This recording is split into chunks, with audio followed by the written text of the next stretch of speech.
Pakistan legal practitioners and bar council act rules دیکھیں آپ تو یہ چیز روز روشن کی طرح یہاں ہو جائے گی کہ پاکستان بار کونسل صرف اور صرف سپریم کورٹ کے وکیلوں کو ریگولیٹ کر سکتی ہے، اور ہائی کورٹ کے اور جو لوور کورٹ کے وکلاء حضرات ہیں ان کی ریگولیشن پنجاب بار کونسل کرتی ہے۔ تو یہ سب سے پہلے جو پاکستان بار کونسل نے یہ جو ایک امینڈمنٹس کی ہیں یہ امینڈمنٹس کر ہی نہیں سکتی تھی۔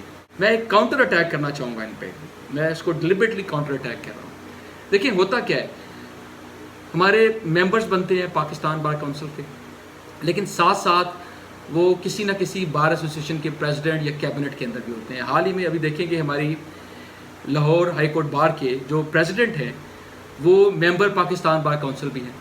تو ایکچولی اب کر کیا رہے ہیں، ہو یہ رہا ہے کہ آپ ایک طرف تو آپ ریگولیٹرز کے ممبر ہیں اور ساتھ جس کو ریگولیٹ کیا جا رہا ہے اس کے آپ پریزیڈنٹ ہیں۔ یہ ایسے ہی ہے کہ جیسے آپ کسی شیل یا P S O oil marketing company ہے، ٹھیک ہے، اس کے پریزیڈنٹ کو آپ اوگرا کے بورڈ آف ڈائریکٹر میں بٹھا دیں کہ بھائی آپ ریگولیٹ کریں۔ اوگرا پھر وہ جو پریزیڈنٹ ہوگا شیل کا وہ اوگرا کے اندر بیٹھ کے شیل کو بھی ریگولیٹ کرے گا۔ تو یہ کیسے ہو سکتا ہے کہ ایک ریگولیٹر کا بھی بندہ حصہ ہو اور جس اینٹی کو ریگولیٹ کیا جا رہا ہے اس کا بھی وہ حصہ ہو؟ تو ہمارے وکلا میں تو ہو ہی رہا ہے، ایک طرف آپ پاکستان بار کونسل یا پنجاب بار کونسل کے ممبر ہیں اور دوسرا جن بار ایسوسیشنز کو ریگولیٹ کیا جا رہا ہے اس کی آپ کیبنٹ کے اندر۔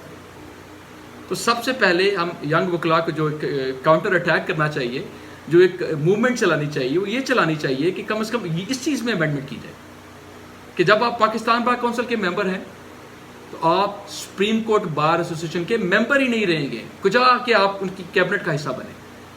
جب آپ پنجاب بار کونسل کا ممبر بنیں گے تو پنجاب بار کونسل جس بار ایسوسیشن کو including Lahore high court bar regulate کر رہی ہے وہ اس کا ممبر ہی نہیں رہیں گے۔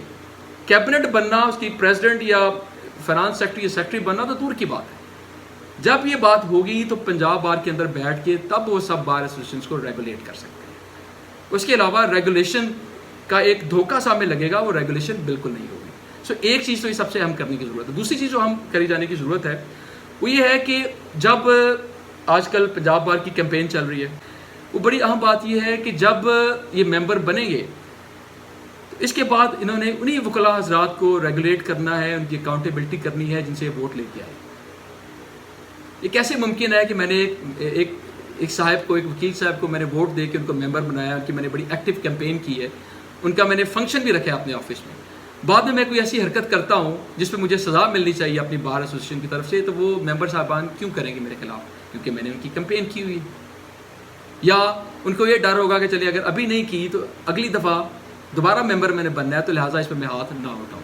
تو اس کا ایک بڑا سادہ سا طریقہ ہے کہ ہمیں کم از کم کنزیکٹیو جو ممبر بنتے ہیں بار ایسوسیشنز کے، اس پہ پابندی لگانی چاہیے کہ ایک دفعہ جب وہ بن گیا وہ پورا کھل کے اکاؤنٹیبلٹی کرے، پھر 5 سال ایک پورے ٹینیور تک وہ ممبر ہی نہیں بن سکتا، ٹھیک ہے۔ جب وہ دوبارہ ممبر آئے گا تو چیزیں کچھ حد تک نیوٹرلائز ہو چکی ہوں گی اور وہ اکاؤنٹیبلٹی ایک حد تک بہتر انداز میں کر سکتا ہے۔ اس سے کافی زیادہ امپرومنٹ کی ضرورت ہے، لیکن یہ ایک سٹارٹنگ میں جو ایک مشورہ دے رہا ہوں کہ کم از کم یہ چیز ضرور کی جانی چاہیے۔